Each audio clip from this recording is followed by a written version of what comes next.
Hello and welcome to this Astranti financial training video. Today we are analysing the ACCA Strategic Business Leader Pre-Scene. Now, this is a video series. Just let me scroll down for 1 second. This is a video series. So, over this video series, which consists of 5 videos, we'll be taking you through everything that you need to know to help you with your revision for the ACCA SBL exam. So in the first 3 videos in this series, we are going to be taking quite a granular look at the pre-scene. So what we're going to be doing is walking and talking you through the pre-scene, kind of highlighting, picking out all the important information, kind of making connections with strategies or areas of the syllabus or connections or perhaps things that are missing from the pre-scene that are important, just to kind of give you a head start in your approach to the pre-scene. Then in the other 2 videos, what we're going to be doing is moving away from the pre-scene itself and using the information we've learnt in the pre-scene to generate some more ideas. So in the 4th video, it's something we call the strategic analysis video, where we take all the information, all the pertinent information from the pre-scene and feed it through some really popular, famous models and tools. It's really going to help you with your exam. And then in the final video, we take a look at the top 10 issues that we think you are most likely to come across when it actually comes to sitting your exam. We come up with those ideas by using our kind of experience of getting people through these sorts of exams. And again, looking at the kind of information that was in the pre-scene or perhaps missing from the pre-scene, and also some areas that we know that examiners really like to test, some really important parts of the syllabus. So there we go. That's a really quick introduction to what we are going to be doing. But what you should be able to see on the screen in front of you is the contents. And obviously this is the contents to the ACCA SBL pre-scene.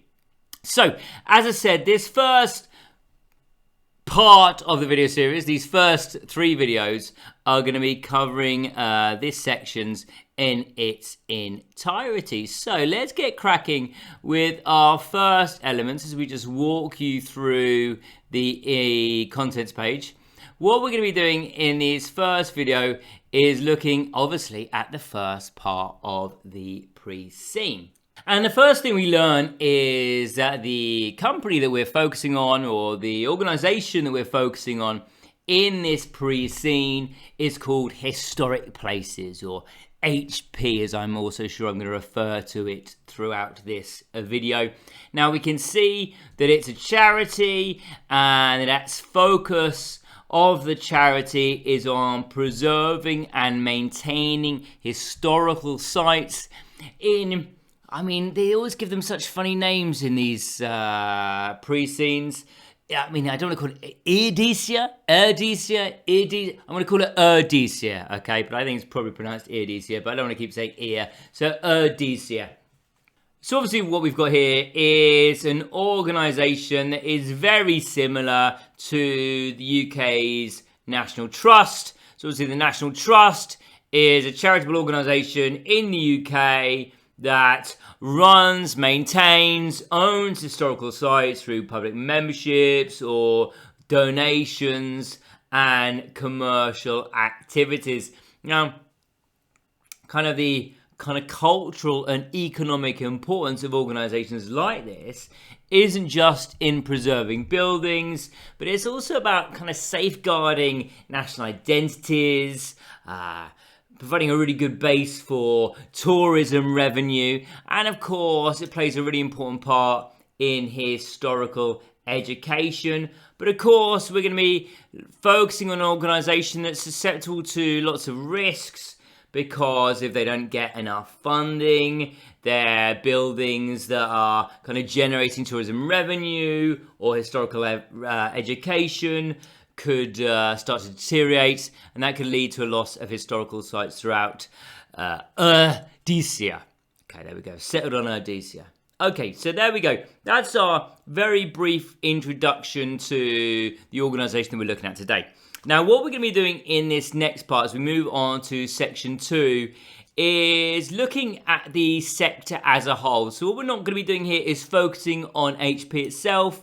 We're focusing on the charitable section in Eardisia. We will come back to focus on historical places later on in this video. If I just scroll back up here, back to the contents page, which we scrolled through earlier on, we can see with the Eardisia sector information, we're going to be having an overview of the charitable sector, looking at charity's legal position, the regulation of the charity, and then looking at the heritage subsector, and then heritage charities' significant stakeholders, and then income, then expenditure, then challenges, then the KPIs, and then we will move back to historic places specifically. So think of this first part as more of an overview. Okay, let's scroll back down now to the Eardisia sector information. And what we're going to be looking at in this section is basically just getting an understanding of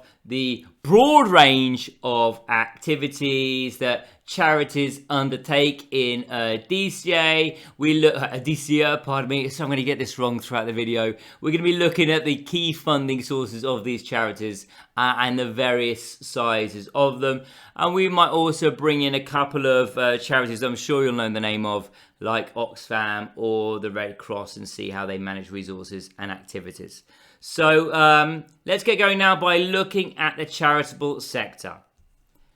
So charitable organisations or charities, as I'm sure we're all aware, promote the welfare of society and the public interest. So obviously we're looking at heritage charities for HP, but as again, I'm sure we're all aware, charities have a wide range, a diverse base of operations. They might be looking after sick or the disabled, perhaps they're providing poverty relief, perhaps education, maybe preserving history like HP, or perhaps campaigning on issues affecting society. So we know there's a wide range of different activities that charities can undertake. Now, how are charities funded?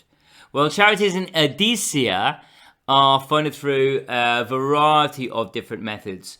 So there could be things such as donations. So obviously this could be a large donation, maybe from another organization or a wealthy benefactor, or there could be lots of little donations from members of the public, maybe when you're dropping your coins into a bucket when you see someone on the street, all those kind of things, and that supports the work.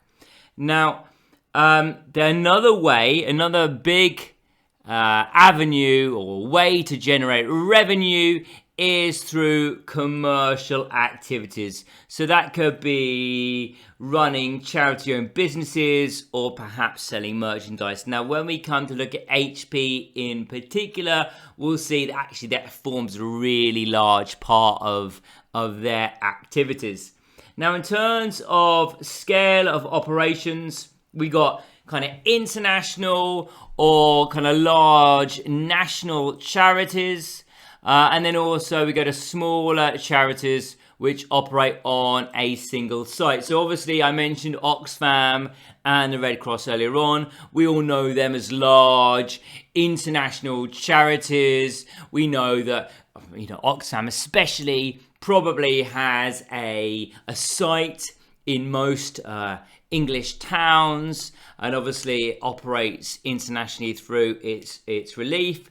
But obviously you get these much smaller charities and much more local charities. My mum used to work for a very local charity that was focused just on one city in England, helping young people in Southampton. So you really have a full gamut of activities. So there we go. The Eardisian, if I can call it that, or Eardisian charity sector is very similar comparisons to those in England and the UK.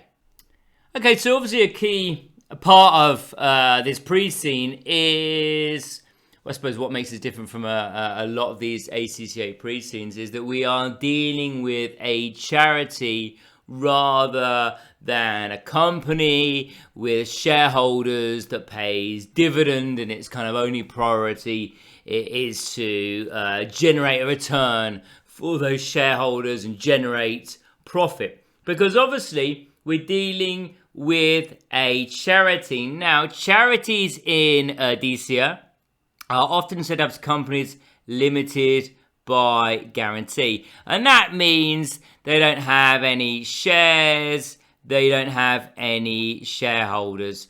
And so basically companies that are limited by guarantee really don't obviously pay dividends. They instead reinvest any surpluses instead of distributing them, or distributing them rather than distributing them. Okay, so what we have with charities in Eardisia is that the charities themselves are underwritten by guarantors. Now, those guarantors guarantee to pay a specified amount of money to help settle its debts in the event of the charity's insolvency. So if we think back to the UK again, because I said there's kind of a lot of similarities between the charity sector in Eardisia and the UK.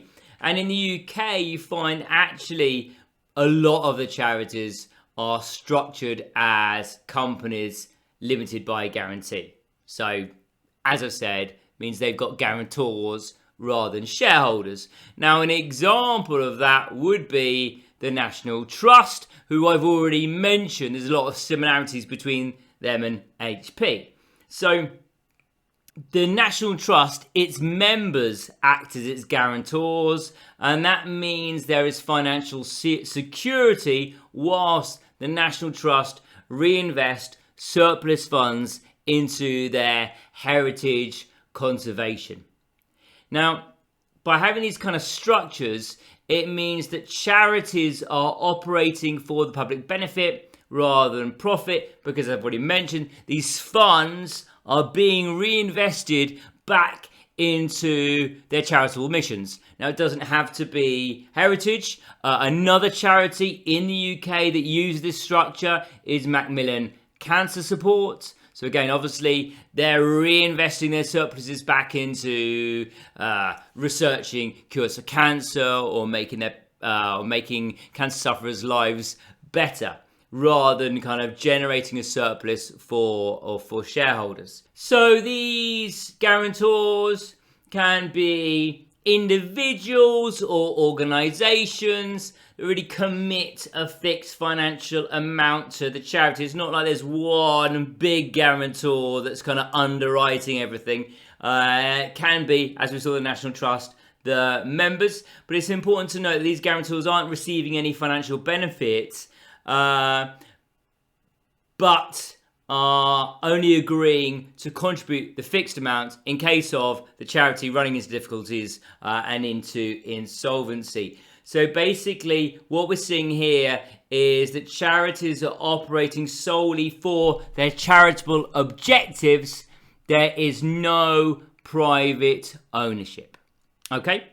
So that's the first bit of a charity's legal position. What else we can see in this section is something to do with the Constitution. You can see I've got another red note up here, because charities' activities are determined by their Constitution, which is their governing document. So basically, this governing document defines the objectives and the governance structures, as well as the financial rules of the charitable organization. And basically, the Constitution, just makes sure that all of the charity's activities align with regulatory requirements and charitable purposes.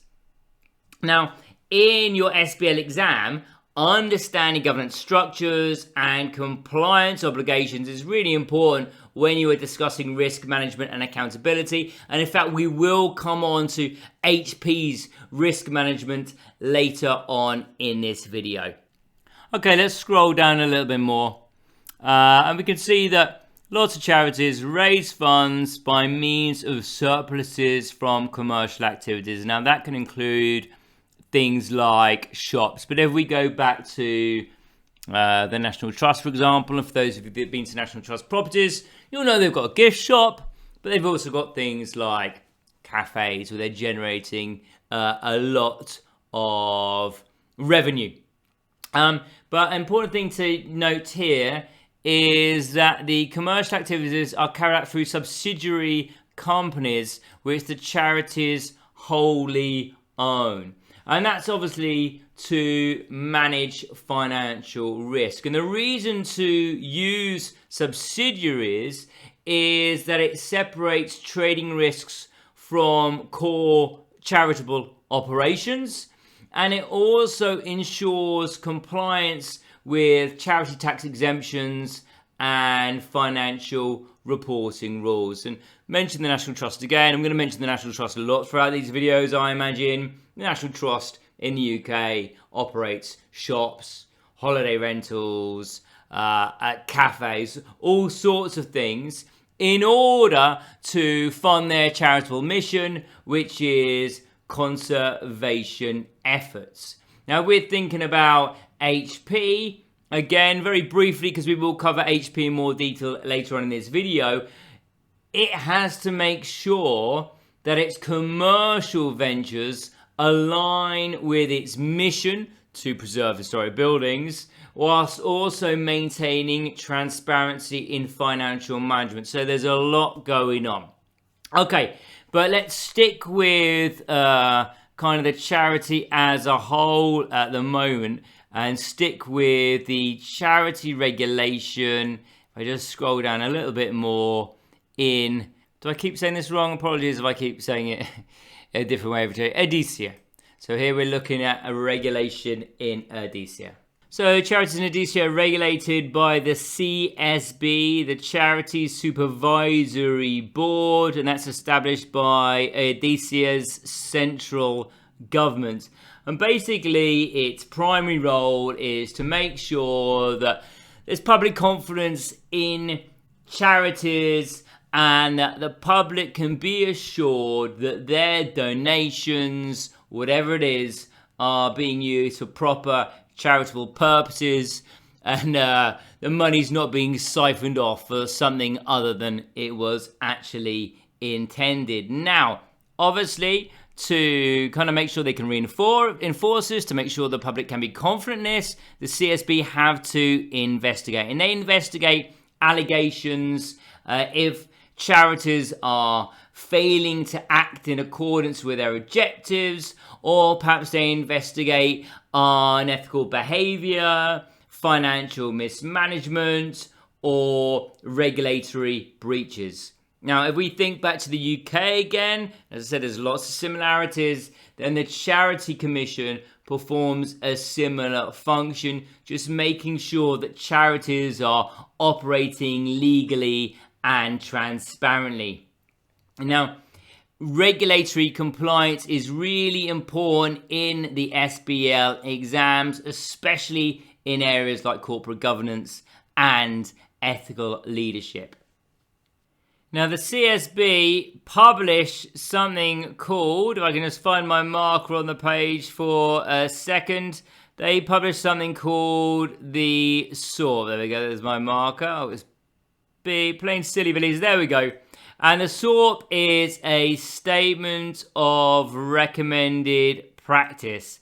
Now, that provides, or governs, I should say, the content of charity accounts. Now, some of the key financial regulations for charities in Eardisia is they, CSB, require all charity accounts to be audited. And of course, what that means is the public can be confident there's financial transparency and compliance. And the larger charities, and that's classified as charities whose income exceeds $10 million, have to report on internal control and risk management systems. And those reports are reviewed by external auditors just to make sure that everything is above board. Now in the UK, charities have to follow the UK GAAP and the charity SORP to ensure financial statements meet regulatory standards. But what does that mean for HP? And again, we're going to touch on this very briefly because we are going to be dealing with HP in more detail later on. But obviously, HP are classified as a larger charity because its income exceeds 10 million by quite a few hundred million. It's something like 800 million for this year. So obviously they have to submit detailed reports on internal control and risk management. They have to make sure the governance processes are robust and transparent. It also means that external audits are mandatory, and that means HP's financial statements, operational risks, and governance structure are all going to be closely scrutinized. And if they don't comply, obviously that could lead to a lack of public trust. It could lead to regulatory penalties or perhaps funding regulations.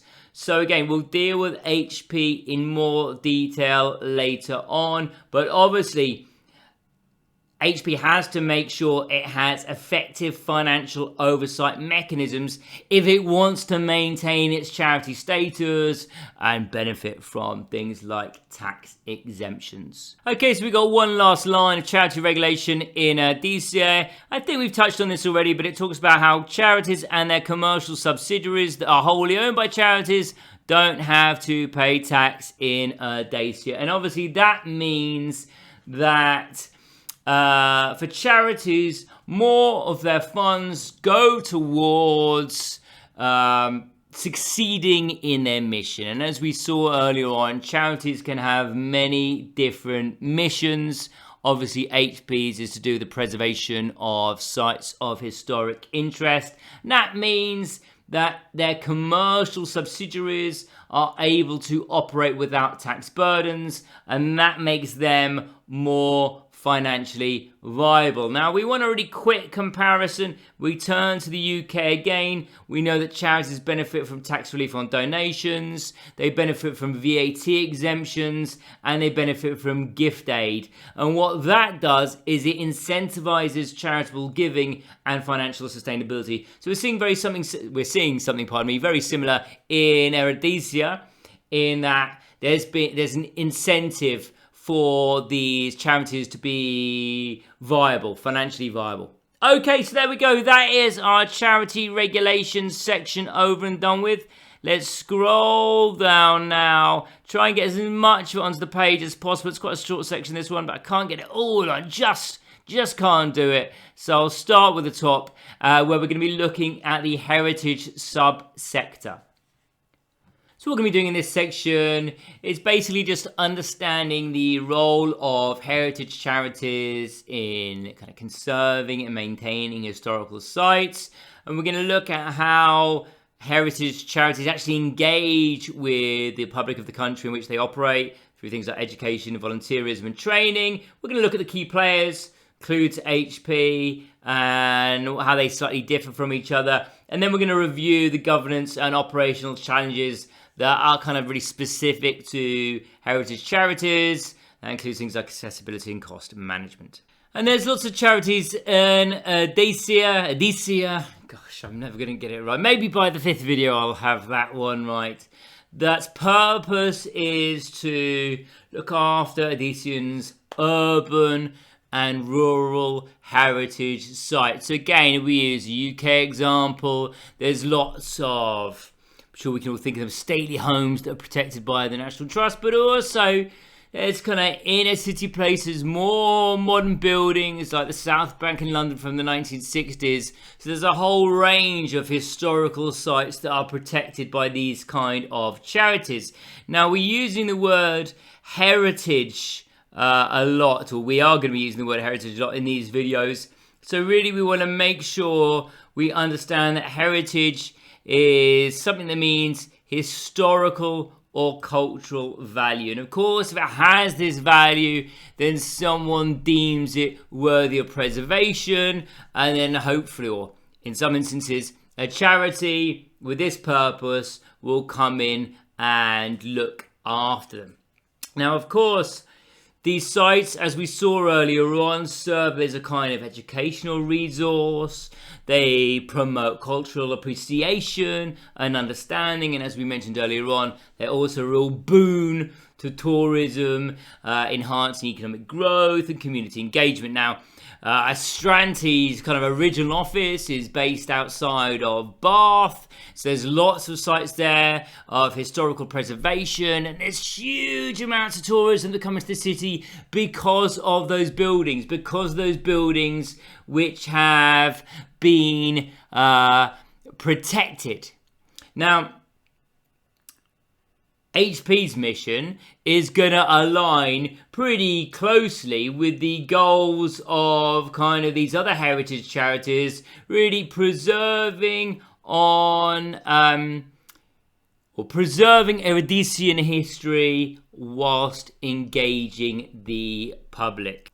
Now, we've talked about the sites themselves that preserving, but also the charities in these heritage subsectors also preserve the objects kept at those sites. So we're thinking, obviously, in some instances, it would be furniture or perhaps the gardens or particular plants in those areas. And then, of course, along with conserving the historical sites, the buildings, museums, and artifacts, they also, as a key part, kind of allow public access to these locations. Now, this raises the appreciation we were talking of earlier on. It raises awareness of the cultural and historical heritage of the country in which the charity is operating. And again, it drives that community engagement. It drives that education that we were also speaking about earlier on, just ensuring that heritage remains really relevant. So basically, we've got tourism, education, preservation, appreciation, awareness. So HP can also, or should also, be promoting, cultural identity and local history.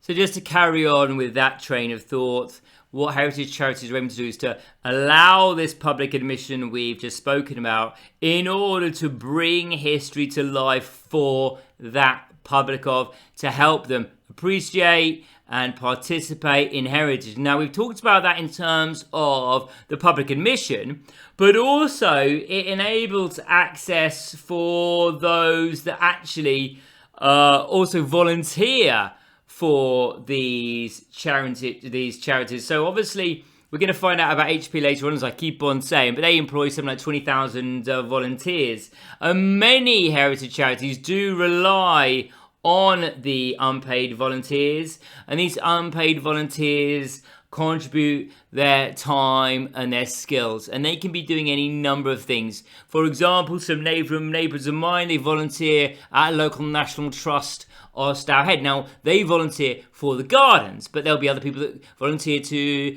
guide tours around the house, or to help with ticketing, or to help with special events. They'll all have their own independent and individual role. And what these charities are aiming to do with the public or the volunteers is trying to foster this deeper appreciation for the past and help the public value and support the preservation efforts. Okay, so we then can go, if I just scroll down a little bit more now, leave us have a little blank space at the top.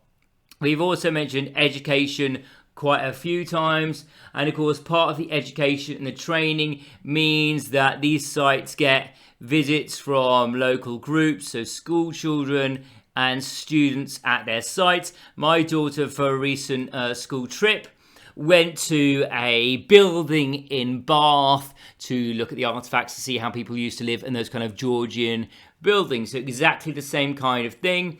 And in fact, some charities establish formal links with schools and universities, and then some charities actually provide training opportunities too, like conservation training, and that's going to equip volunteers and professionals with the skills to preserve artifacts as well as maintain sites. Now, the idea behind this is to ensure long-term sustainability by fostering a skilled workforce dedicated to heritage preservation. Now, my wife works for a charity. It's an archaeological charity, and part of their work that they have to do as a charity, they have to have this outreach department, and it's up to the outreach department to go to interact with school children in the local area, to teach them about the work that they do, to teach them about the past and how people used to live in their area. So it's something that really is very true in the UK charity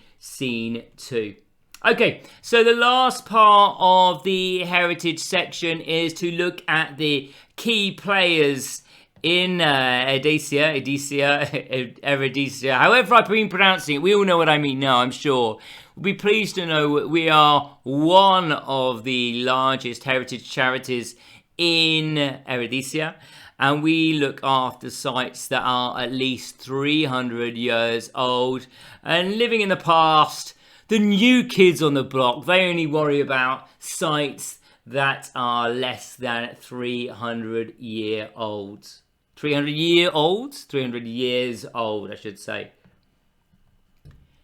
Now, this is obviously really good because there's a division of responsibilities here which allows for both organisations to specialise, and that means that a wide range of heritage sites are maintained and promoted throughout Eurdisia. So obviously that speaks of kind of a supportive infrastructure in Eurdisia where they have kind of the whole gamut of historical sites kind of portioned off to the appropriate charity. Now, we can also see that HP's focus on older sites, those over 300 years old, really aligns with its mission of preserving historically significant locations for future generations. And again, we flip over to the UK, we think about the National Trust again, we see that they specialise traditionally in older historic buildings, whilst local councils or perhaps newer trusts focus on more recent cultural landmarks. Things like the BT Tower in London spring to mind. Okay, so we finished that subsection. Now we can scroll on down to heritage charities' significant stake. So this should be really interesting because actually when we're normally dealing with the significant stakeholders for these precepts, well, actually what I should say is in video 4 we look at the strategic analysis, and one of the things we do is we do a Mendeley's matrix.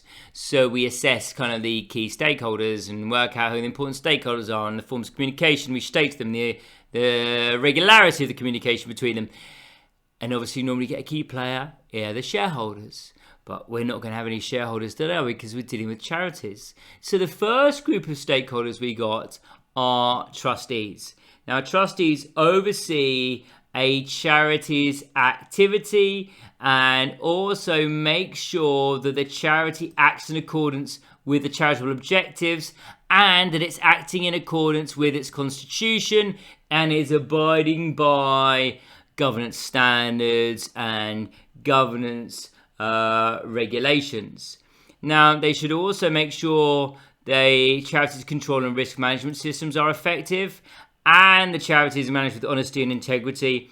And they're also responsible for overseeing the charity's strategic direction, making sure that it aligns with its mission and complies with governance standards. So you can see actually that trustees are responsible for a lot. They're a really integral stakeholder group to the success of the charity. Now, they themselves are accountable for the charity's activities to the charity's supporters. Now we can see here that trustees are accountable for the charity's activities to the charity's supporters. So they're kind of the people that donate money. In fact, we can go down right to the bottom to get a list. So they're classed as stakeholders who give money or non-financial resources. So volunteers could be their time, couldn't it? So let's scroll back up now. They're also accountable to the charity's activity to the charity's supervisory board as well as the general public. Now, for all this responsibility, you'll be delighted to learn that trustees aren't paid for their time and they receive no employment benefits. So what we're dealing with here is kind of an integral stakeholder group to charities, making sure that oversight ensures that all activities align with the charity's mission and public expectations. And of course, that's really crucial if the charity wants long-term sustainability. So the next group we have, or the next group of stakeholders we have, are the executive management team. So they are responsible for the day-to-day operations. So they are employees. They are gonna be paid for their time. They are gonna receive employment benefits. So basically what they're going to be doing, as in a profit organization, kind of taking the strategic plans and turning them into effective actions which can be executed. So they're responsible for the day-to-day operations and implementing the strategic decisions that have been kind of put into place in part by the trustees. Now, of course, for a charity, they're in charge, or they lead teams of employed staff. I think HP has about 4,000, but I'll clarify that later on in the video, and volunteers. Now, obviously, HP has about 20,000 volunteers, so about 5 times the amount of volunteers than paid staff. So they've got to make sure that the resources they have are used efficiently, and that they are meeting the objectives of the charities, but also they're kind of managing kind of 2 kind of different groups, the paid and unpaid team members. So basically, they are making sure they are operationally efficient, they are making sure the charity can meet its goals in a cost-effective manner, and they're trying to improve the overall impact of what the charity is trying to achieve, whatever its mission is. Okay, then we can move down now to the paid employee. So you can see we've got examples of some paid employees on screen: head office admin, staff, and general and staff working full or part-time at the site. So basically they're in charge of ensuring smooth running of the charity's functions. So obviously they're going to be in charge of things like fundraising, marketing, financial reporting, and on-site operations. Now, by having skilled employees, it means the charity is going to be able to deliver its services effectively, improve its reputation, and of course, ensure financial accountability.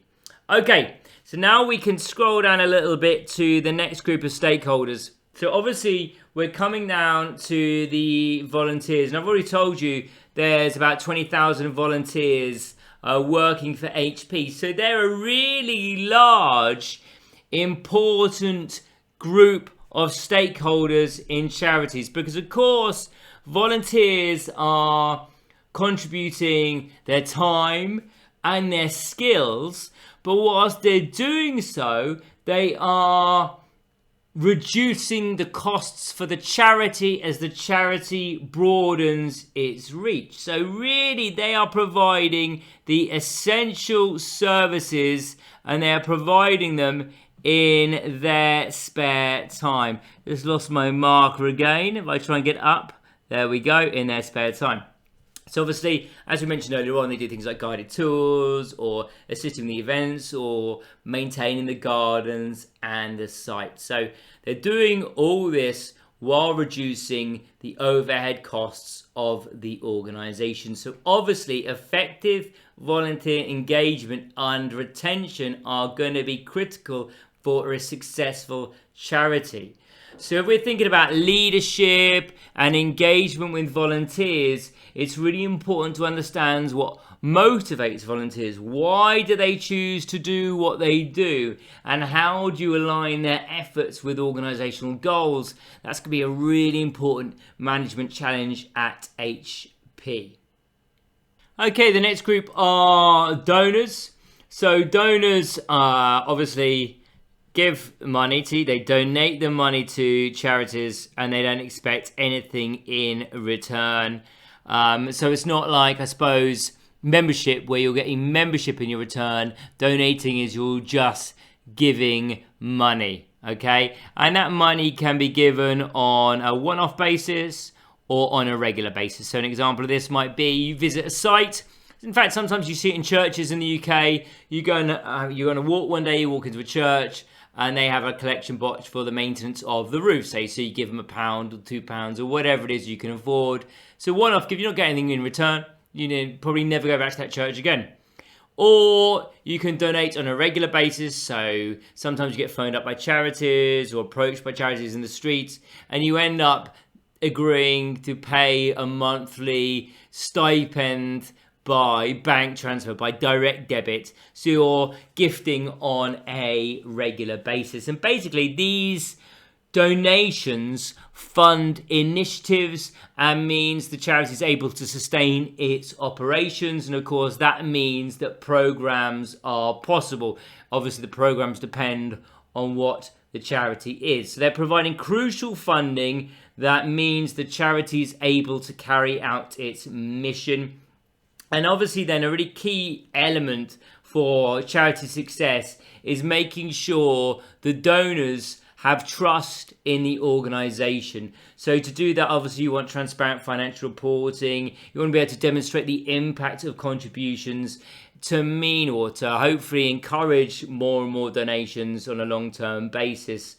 So again, effective donor communication and stewardship means there's going to be more consistent income streams. Now, talking about consistent income streams, let's scroll down now to members. So members pay an annual fee or a one-off fee for life membership. And obviously that gives them certain privileges depending on what the charity does. So in this instance, the privileges are free admission to sites operated by the charity and voting at the charity's AGM, including electing the trustees. Obviously, the members don't own the charity and are not liable or responsible for any of the debt. So we see what the privileges are. Obviously, for the charity, it means that they are getting a steady income stream. But also, this kind of idea of membership means there's a sense of community and long-term engagement. But obviously, these membership programs really require careful planning to make sure that benefits are attractive and that members feel kind of connected to what the charity is setting out to do. I've been a member of the National Trust before. You get a little sticker in your car to kind of show that community belonging. You get free parking at the National Trust site, which is good because otherwise it's unbelievably expensive. You get the free admission to sites. I think you get discounts off gift shops and coffees. You certainly do for other membership schemes like at the Tate Britain. You get little perks which make you think it's worth being a member. So it's obviously really important for charities to build a loyal membership base so that the charity itself is financially stable, but also by doing so you get a network of engaged advocates who really support its broader goals. Okay, so then we've got our next group of stakeholders, and that is non-member visitors. So these are the people that pay admission to access the site. So they are, whatever they're doing, spending money on sites, so they are supporting the charity's mission. But they are not supporting the charity long term. So I suppose the example of National Trust might be you had tourists to the UK who just, only going to pop into a site once, so don't want to be members because there's no long-term benefit for them. Obviously, if you do have an opportunity, you've got these non-member visitors appearing on site, that is an opportunity for the charity to convert this casual interest into a much longer term support, maybe as members or even as donors. So obviously it's really important as well that these kind of visitors have a really fun time on site, are really satisfied with the offering and everything the charity is doing at the site they've chosen to visit in order to improve the reputation and to improve the chance of these non-member visitors actually signing up to the charity. I think what they often do is say, well, if you join up today, you get heavily discounted membership, or you get your today's admission taken off the membership and all that kind of stuff. So obviously by attracting more non-member visitors, you're increasing the revenue for the charity, but you're also increasing the public awareness of the charity's work. The next group of stakeholders is one we mentioned already. These are the guarantors. These are the people that guarantee a specified amount to help settle the charity's debts if the charity becomes insolvent, but otherwise they're not really involved with the charity's activities. So basically they are ensuring a charity's financial stability by covering any potential liabilities and improving the creditworthiness of the organization. Now, they're not involved in the daily operations, but what their role underscores is the importance of financial stability and risk management. So basically, they're providing a financial safety net so the charity can plan for long-term projects without the kind of fear of unexpected liabilities. But again, we spoke about them earlier on. So another group we spoke about earlier on at the CSB, the Charity Supervisory Board. So basically they're ensuring regulatory compliance and upholding public trust by overseeing governance and ethics. So they're reviewing financial reports, investigating complaints, and enforcing governance regulations. And as we already specified, things like regulatory compliance, ethical leadership, transparent reporting are really core themes in the SBL syllabus. And basically, they're reinforcing public trust and making sure the charity is operating transparently and efficiently.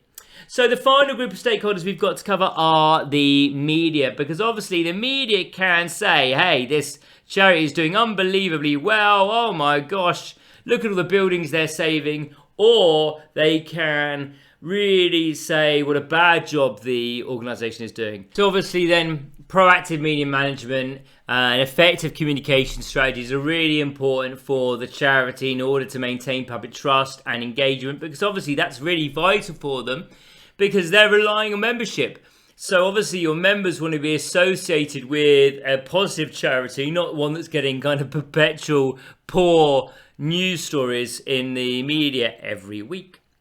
So there we go. That is our heritage sector. Let me just double check I'm getting the name of this section correctly before we move on. Heritage charities, significant stakeholders. And as I say in the strategic analysis video, we'll be putting those and others, I assume, in a Mendelow's matrix. So that seems like a really good place to leave the first video. We're going to come back in the second video and look at, or carry on looking at the heritage sector, but also we're going to move on and look at HB in far more detail. So that's going to form part of your pre-scene analysis. Now that's not everything you get at Astrante.com. We're also offering you a free industry analysis, which gives you lots of comparables, gives you a really broader understanding of the industry. We also got this strategic analysis video, which I've been talking about, where we take everything we've learned from the pre-scene and we feed it through models and tools to give you the really best understanding of the pre-scene ready for your exam. We also give you the top 10 issues analysis, which, as I mentioned earlier on in this video, is where we talk to you about the 10 most likely issues we think the ACC examiners are going to test you on. We also offer 2 pre-scene based mock exams, an exam technique mini course, as well as live and recorded masterclasses. So as you can see, if you want help with the ACCA SBL, then head over to Astrante.com and also come back to our pre-scene video number 2.